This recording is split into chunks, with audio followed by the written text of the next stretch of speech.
Hello and welcome to Your Health Reclaimed with DrPND, where we help you reclaim your health with tips, tools, and resources to live your most optimal and vibrant life. Here's your host, DrPND. Hello and welcome to Your Health Reclaimed. This is your host, Dr. PND, and today's podcast we are going to discuss alcohol. It is a sort of a dreaded subject and a sensitive topic for most people. And I always get asked the question about alcohol. So I'm going to give you my personal and professional opinion, what I've experienced with it, with my patients, with my clients, and also, what research says and what has shown in regards to optimal health. I'm going to approach this from a holistic functional medical medicine standpoint in regards to people that would like to experience optimal health and are dealing with some kind of chronic issue that they are trying to address, and how alcohol plays a role in the ability for the person to be able to address those issues. So this podcast is a general explanation of alcohol and why I am against it and why my reasoning against that. I would like to also put things in perspective in a proper frame of reference of, why I feel the way I feel, why I'm against it. And I don't really, or I should say, I advise strongly against it. What are some of the exceptions?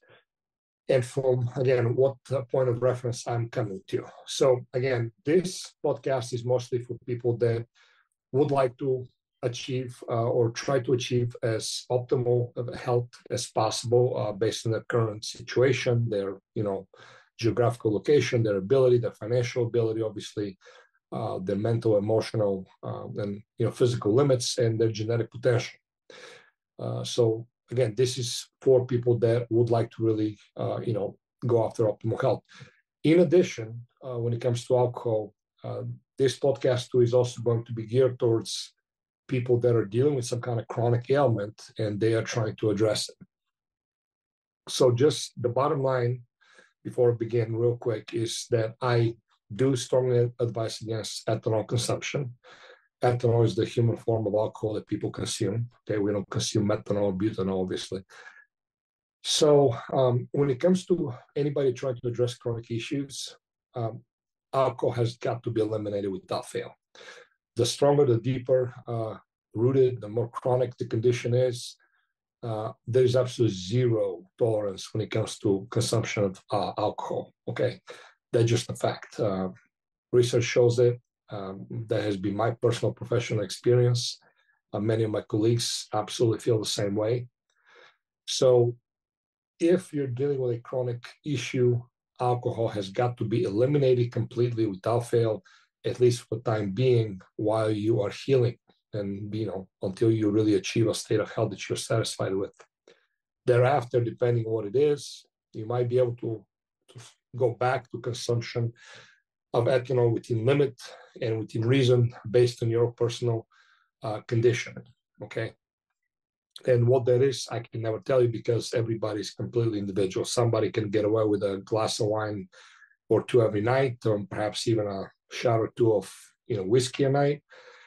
And some people can, once a week can be too much for them to set them back for days, even after they're healed. So that's different. Now, when it comes to somebody who is healthy, who is generally healthy, that no ailments they're struggling with, ethanol and alcohol consumption is a very large part of their social life. That it can be tricky because if alcohol is a massive part of your social life, and I'm talking a positive aspect, I'm not talking about you drowning your sorrows and you're drinking because you're miserable, or you have drinking buddies that you guys are drinking together because you guys are miserable and sit there and gossip about your miserable lives. I'm not talking about that. I'm talking about somebody having a blast, having a genuine great time with friends and family and really thriving. Ethanol, again, within reason, might be able to outweigh the risks of it. Okay, because a lot of people quote the blue zones, and a lot of people quote, well, here the studies and example has shown of a lot of the centenarians, the blue zones that are people in general, health and longevity, that there can be a pattern of regular alcohol consumption. First of all, what they need to understand is those people are living long or they are thriving because of alcohol consumption, as despite of it. There are many, many other more important factors such as nutrition, stress, especially how those people think, how they've been brought up and how they live currently, including against social engagement, which is extremely important.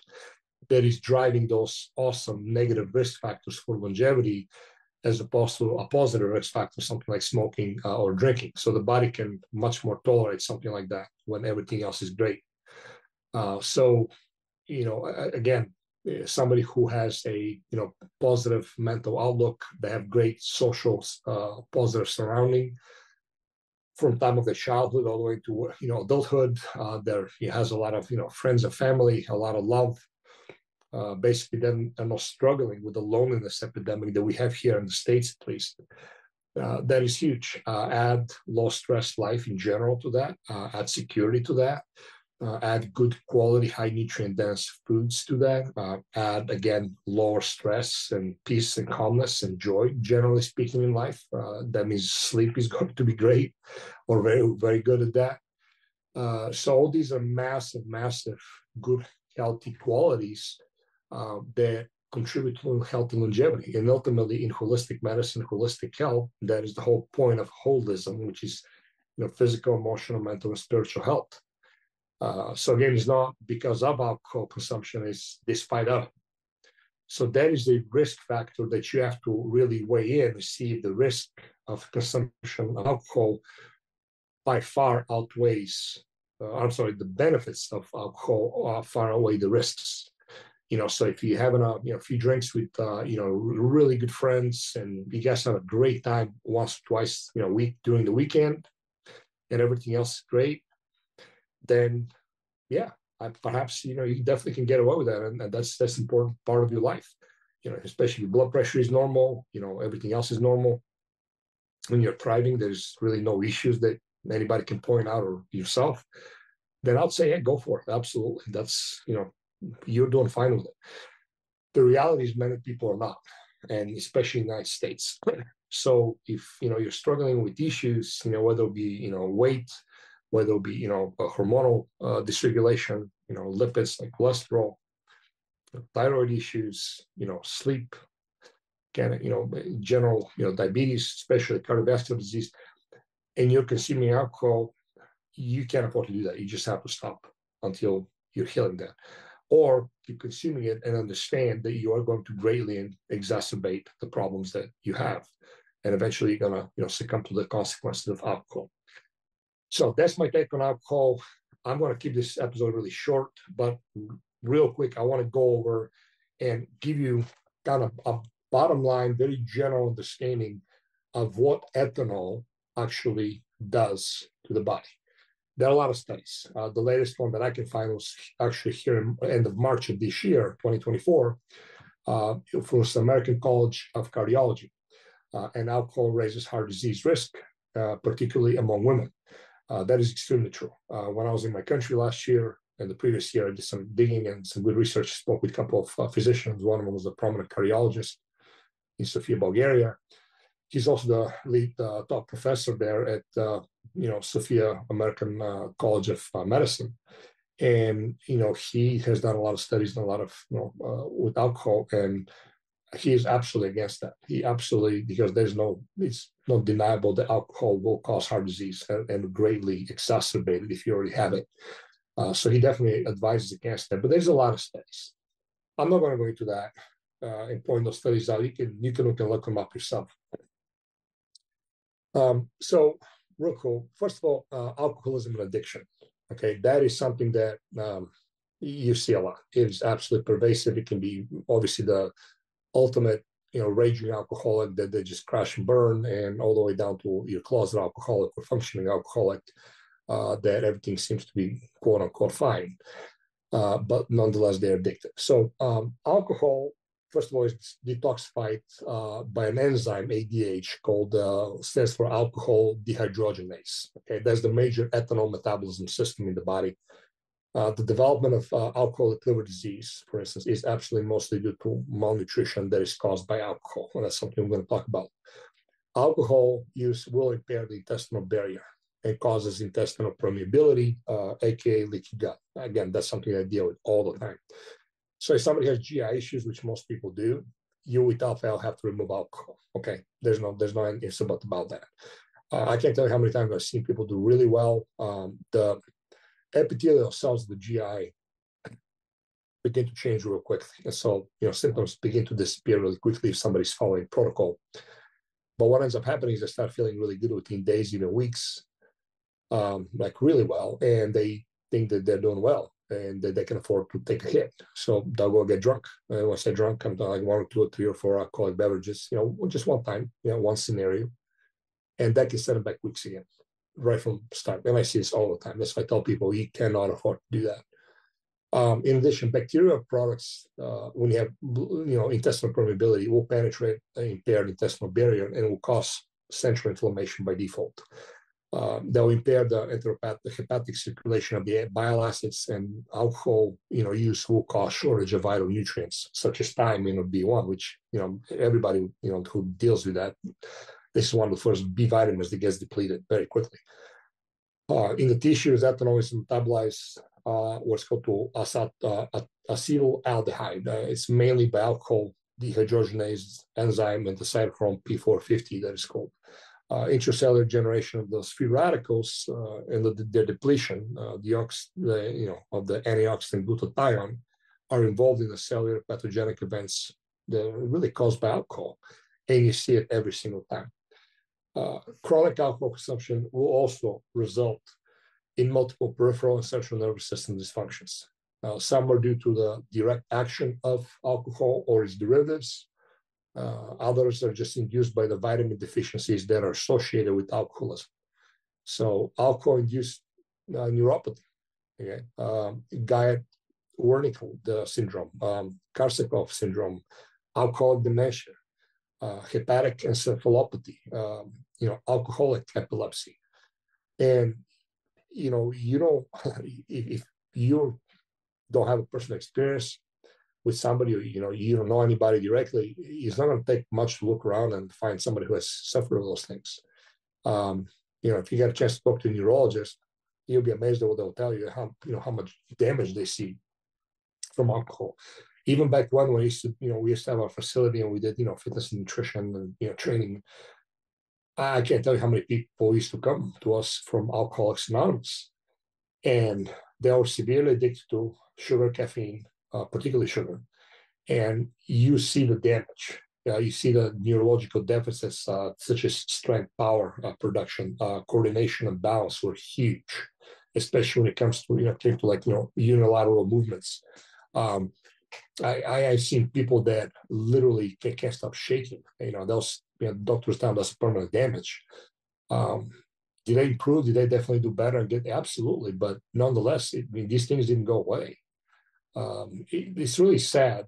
And again, alcohol can damage. Okay, it might not be now, it might not be a little bit later, but eventually it's going to get you regardless of what. Again, past and current research indicates that alcohol affects the levels, of many hormones and neurotransmitters in the body and the brain. It's just a fact. Among these are the very important ones, such as dopamine and cortisol. Okay, everybody knows those. These are important stress-reducing, feel-good hormones. So alcohol can boost these neurotransmitters temporarily, artificially, but often in ways that will create imbalances and end up depressing our ability, actually, for those hormones to be naturally elevated and produced later on. Another key neurotransmitter that gets very heavily affected by alcohol is serotonin. Okay, low serotonin will result in numerous conditions that can predispose to alcoholism, including anxiety, depression, mood swings, impulsive behaviors, irritability, low self-esteem, sleep issues, post-traumatic stress disorders. With sleep issues, alcohol is a depressant. obese people, people who have sleep apnea, which most people, obese people do, it really exacerbates sleep apnea severe. I saw that with my own father. It was horrible, and ultimately that's what causes the miss of severe heart damage. The production of serotonin also requires certain amino acids, especially tryptophan, vitamin D, iron, magnesium, calcium, vitamin C, and the B vitamins, among many others. So alcohol temporarily will raise serotonin levels artificially, but at the same time, it will deplete these nutrients, okay, especially thiamine and B6 and folate needed to produce serotonin naturally. And it does so very quickly with regular ethanol consumption. Trauma can definitely affect natural serotonin levels without fail. So if someone starts with trauma, childhood trauma, kind of PTSD, whatever they might have seen, which a lot of alcoholics actually do have, a lot of people have, by default affects many transmitters in a negative way already. So adding chronic alcohol consumption to that, it just is like adding jet fuel to a raging fire. That is why grief counselors, for example, will very strongly advise not to consume any alcohol while the person is counseling and going through grief or, trauma therapy with psychological, whether it's chronic or psychological trauma of any kind, acute, such as, losing obviously, a spouse, child, divorce, a soldier watching, their, bodies being killed in action, whatever. These are obviously severe forms of trauma, but they'll very heavily advise against the consumption of alcohol just for this reason, because it really, really messes with neuroendocrine hormones and neurotransmitters. Alcohol has a very complex effect, which we're not going to go into here, but ethanol basically is a small molecule. Okay, basic, organic chemistry, we understand alcohol has a very small molecule, and that gives the ability basically to interact with many neurotransmitter systems in the brain and the nervous system in general. So this makes the action of alcohol a lot more complex than that of a large molecule, for example, such as an opiate or even amphetamine, which tend to stimulate only really one specific neurotransmitter, for instance. The neurotransmitters, natural neurotransmitters and chemicals that are very important here, I'm going to list them real quick. One of them is the GABA, GABA, stands for gamma aminobutyric acid. That is the chief inhibitory transmitter in the central nervous system. So its principal role is reducing excitability. Well, alcohol affects the GABA system in a similar manner to Valium, leading to relaxation and drowsiness. And that's why people like to consume it to come down after a stressful day at work. The problem is it's a temporary fix, and it keeps digging the grave deeper and deeper. It's like using a very high interest credit card. Okay, if you don't stop, you're going to end up paying a very heavy price interest at the moment. Dopamine is another one. Alcohol is a particularly lethal toxin to the dopamine system. Okay, one really that attaches itself to dopamine, and when it does, it's this neurotransmitter that it just triggers compulsion. Okay, that's why you have a lot of issues with alcoholics being very compulsive. That is a big reason why, because it affects the dopamine system very, very directly and very efficiently. Endorphins, these are the feel-good, chemicals after exercise or some kind of, physical activity or excitement. People just feel good. The alcohol affects the endorphin system in a manner similar to opiates, kind of acting as a sort of a painkiller and giving an endorphin high. That's why alcohol is used very heavily in pre-anesthesia eras, especially in the battlefields, during wars. Again, causing issues to those endorphin systems, then being artificially overstimulated, and they get to a point that they can't do that naturally anymore, even with exercise. And if you remember a minute ago, I just told you, over the years we had alcoholics from AA, and even though they get a great workout, obviously they'll feel better by default. They'll never get this exercise high or those runners high that they would hope to get, and I could never figure out why. Back then I didn't know what I know now, but that was the reason ultimately. Another important chemical is the glutamate. So alcohol effects on the glutamate system lead to staggering slurred speech, memory blackouts, the ability to really, balance well. That too, I've noticed many times with people, when I used to train. Norepinephrine is another one. Alcohol causes the release of norepinephrine. This is also known as noradrenaline in the brain, and which is one of the reasons why alcohol acts as a stimulant and not just only as a depressant. So it can act as both a stimulant and a depressant. As a stimulant, alcohol preps you up, but as a depressant, alcohol can trigger depression. It can be a downer, and it is a downer. I used to see that with people, and again, including my own, father. When he was in a good mood, alcohol gave him great energy and made him really feel really, really good. He was pleasant to be around, and when he was struggling, had a bad time, alcohol just depressed him and get him down. He would just sit there quiet, miserable, really, stewing his own misery, whatever he was doing. I've seen that with friends. I've seen that with people over the years. It's not pleasant. Okay, just it's not, and ultimately it's damaging. Another hormone is the adrenaline. Everybody knows about the hormone. Alcohol causes the adrenal glands to release adrenaline. Okay, this is another reason why alcohol has a stimulant properties. The release of the adrenaline stimulates the fight or flight response, which can then cause for the calming, rest, and digest adrenal cortex hormones, so it's a constant cycle and depletion. You stimulate artificially, then the rest digest. Parasympathetic adrenal cortex hormones have to kick in to be able to calm that down. It's a constant stimulation of adrenaline, which happens in spades when alcohol is combined, especially with coffee.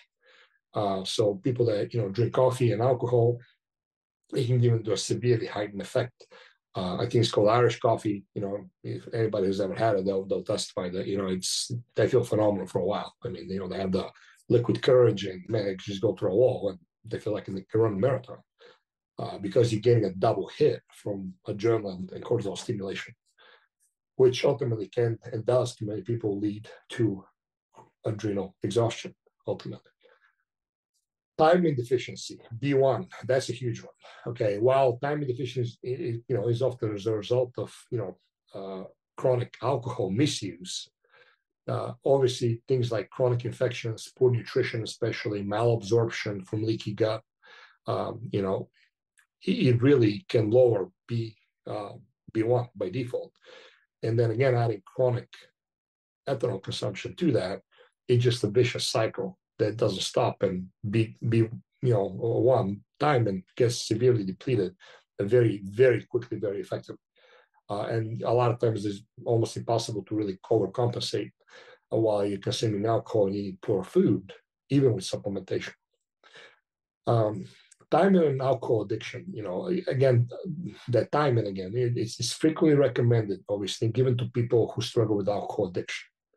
As alcohol consumption, again, reduces its absorption of the vitamin in the gastrointestinal tract, among the other factors I was talked about, it really, again, becomes, a vicious cycle that you just can't compensate. So even though those people get recommended to take B1, for most of those people, does not work well because they just cannot overcompensate to fill the demand that B1 thiamine is being used up in the metabolic processes every single day.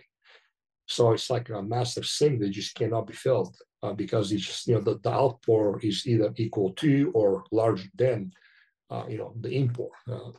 An estimated 80% of alcoholics are literally clinically deficient in thiamine, and therefore so much more prone to the side effects and conditions that I listed above.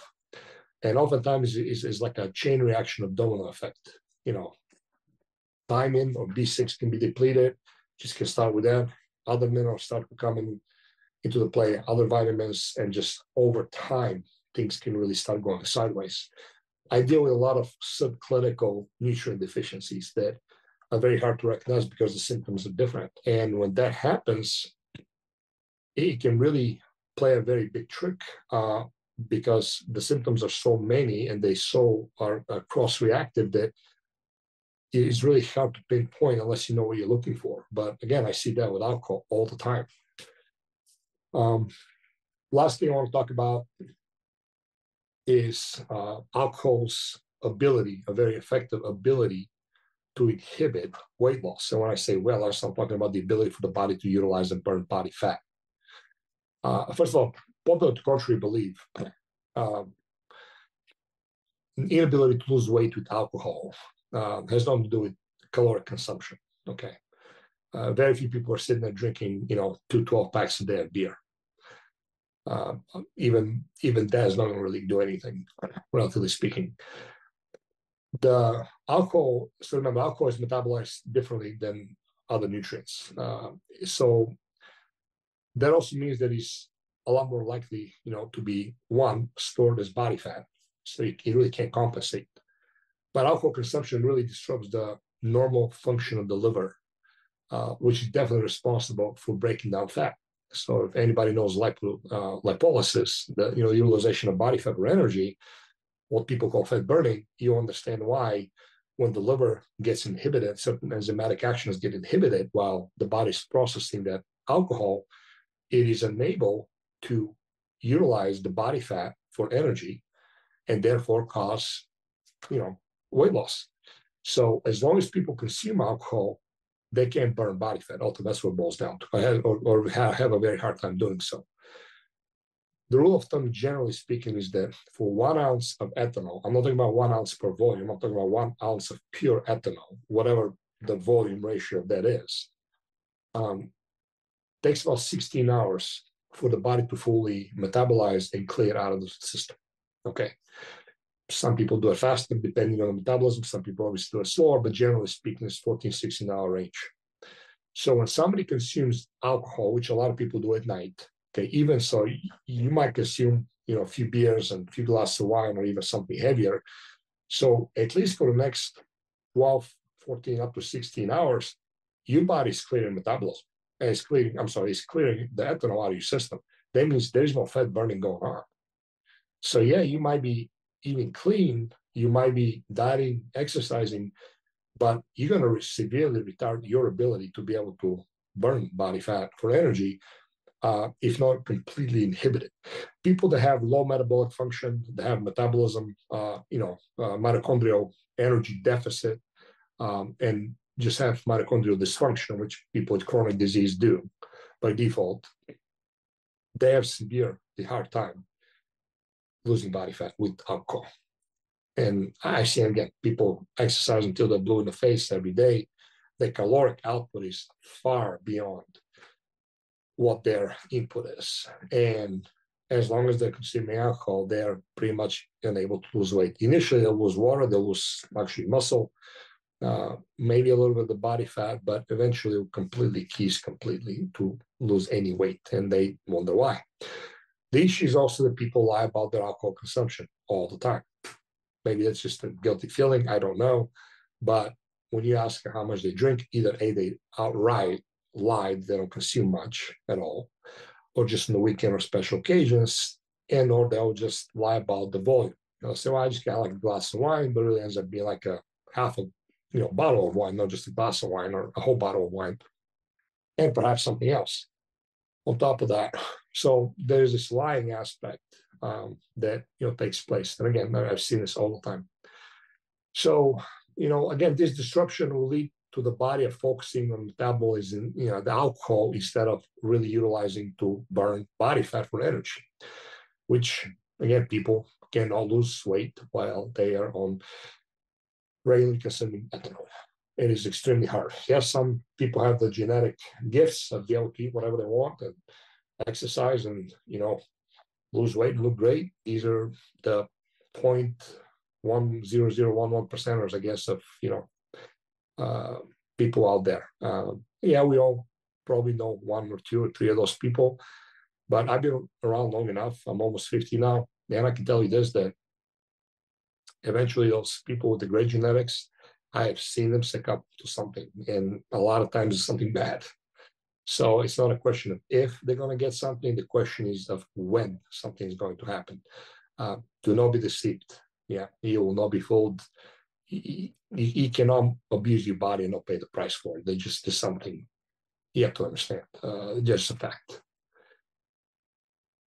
In addition to losing weight, another thing that I've seen in those 27 years that I've done this, they have been doing this, alcohol by default will lead to poor decision making overall. Okay. And especially when it comes to food. choices. So somebody might go to dinner, seen all the time, and the story will always go like, well, we went to dinner, I just had, steamed, veggies with a little bit of lemon, and I like, the fish, chicken, or lean steak, excellent, great. And, it's kind of like one drink, because everybody was doing it. I didn't want to be kind of like the oddball, and I didn't want to offend somebody. Great, awesome, okay, but yeah, maybe you can get away with it, once, twice a month, especially as a special occasion, not a problem, I understand. Perhaps your boss was there, or whatever it might have been. But the reality that ultimately happened eventually is that with that one drink led to 3 or 4 or 5, then, sugar goes up, cortisol goes up, blood sugar goes up. A lot of times they go down again afterwards, and they'll start craving. And people around the world with dessert. Here, once you have a little bit, it won't hurt you. They'll have the dessert. Perhaps they'll order something else on the menu later on that, it was not supposed to be in their plan, like usually dessert or something pretty bad. And those decisions ultimately end up being really bad and setting the person up for failure. I see this again all the time. And remember, guys, I'm speaking here from experience. I'm not sitting here theorizing or based on what research directly says, but on personal professional experience over the years. Some people might disagree, and that's fine. I often get, the argument, well, there's a lot of studies that show that alcohol consumption can be really good for the heart. First of all, those studies are done on wine, not hard liquor or beer. And 2, they are by default driven by the wine industry, which is a massive, huge industry, as everybody knows.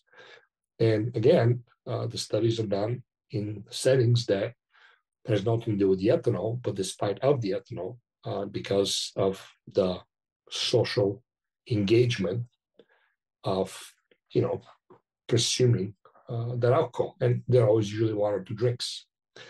So again, for somebody who is very healthy, generally speaking, have no problems, they can do that and get away with it for a very long time. Is there people who genetically are very gifted and perhaps they might be 100 years old and still getting a glass of wine? I never met any. I never even met anybody who in their early 90s who were really, truly healthy and vibrant and flourishing. They have really even consumed that. If anything, I've met the opposite. There's numerous people actually on Facebook, anywhere from 90 to 106, I think now, that have either completely eliminated alcohol for this reason or never drank in the first place. Another argument is that, well, red wine has resveratrol. Well, the resveratrol is contained in a single bottle of wine that's consumed, assuming that's good quality of wine, you'll probably get in half a capsule or a soft gel of a good high quality supplement of resveratrol, which is actually very highly absorbable, very, very good for you. So the whole notion and argument of, well, I'm consuming wine because it has resveratrol and resveratrol is good for my heart, that's nonsense. There's really no validity to that whatsoever. It's just an excuse to feed your addiction or to keep doing what you're doing. So with that being said, again, this is where I stand on alcohol. Alcohol has definitely a lot of issues with it. I see it in my practice all the time. And that is a prerequisite that I always tell people, if you want to work with me, ethanol's got to go. If not, we're not doing this. I'll not take them as patients. I just won't. And the big reason for that is because it does inhibit healing. And it does inhibit healing by impairs, first of all, the pancreas' ability to secrete insulin, potentially leading to elevated blood sugar levels, which it does. Over time, high blood sugar will lead to narrowing of the blood vessels, inflammation, advanced stage glycation end products, and this reduces oxygen and blood flow to the skin, and to other organs, and will slow healing. That's why you have, people that are diabetic, they have problems with amputations and, neuropathy all the time, reducing the levels of certain components of the immune system, which are essential to healing. Ethanol does that. Drinking large amounts of alcohol will reduce the amount of white blood cells called macrophages that chew up the bacteria and debris in your blood, in your body. Again, important part of the immune system. Making bones weaker. People trying to heal a bone, people that are, have osteoporosis, osteopenia, sarcopenia, which is muscle wasting, inhibits that because one, it makes them weaker, but also stops the bone from healing properly and forming properly while the consumption of the alcohol. So that causes direct damage to the bones, including breakage from falls, obviously affecting hormone production and impairing vitamin absorption and mineral absorption to a point, which all these things affect bone development and proper bone health. So therefore, raising risks of osteopenia and osteoporosis. That too I've seen all the time. You do. So alcohol will inhibit proper healing. Anyway, this is pretty much it. I tried to keep it short. Unfortunately, I couldn't. There's just quite a bit to say, but I hope you guys got something out of this. If you guys have any questions, please reach out to us. We're at DrPND.com. You can go on there, get a free consultation. There's no obligation or cost to you. We can talk about your issues, and if there's any way we can help, we'll gladly do so. I hope you guys have a great and wonderful week. And until next time, this is your host, Dr. PND. Thank you for your valuable time and for listening to the Your Health Reclaimed podcast with Dr. PND. Be sure to hit the subscribe button and share this episode with a person you know it can help. If we can help you in any way, or you would like to connect with Dr. PND, please visit DrPND.com. That's DrPND.com.